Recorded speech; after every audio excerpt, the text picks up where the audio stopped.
ছবি সামনে আসছে তাতে কি বুঝছেন বা কি বলবেন? দেখুন, আমার যেটা মনে হচ্ছে এখন যদিও একদম শুরুর দিকে দ্বিতীয় রাউন্ড হয়েছে, কোথাও হয়তো তৃতীয় রাউন্ড হয়েছে, আমাদের এখন মন্তব্য করা সঠিক হবে না, কিন্তু ট্রেন্ড দেখে বোঝা যাচ্ছে যে বিজেপির সরকার তৈরি হচ্ছে। দক্ষিণ দিনাজপুরেও আমরা 5টি সিটে এগিয়ে আছি।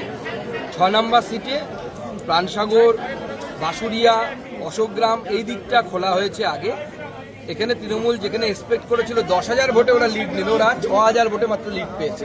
এরপরে যখন আমরা হিন্দু অধ্যুষিত এই অঞ্চলগুলোতে আসব, সেই অঞ্চলগুলোতে আমরা ওখানে লিড পাবো এবং আমাদের কুমারগঞ্জ বিধানসভা আমরা জিতে দেবো। বালুরঘাট শহরের যে ট্রেন্ড এখনো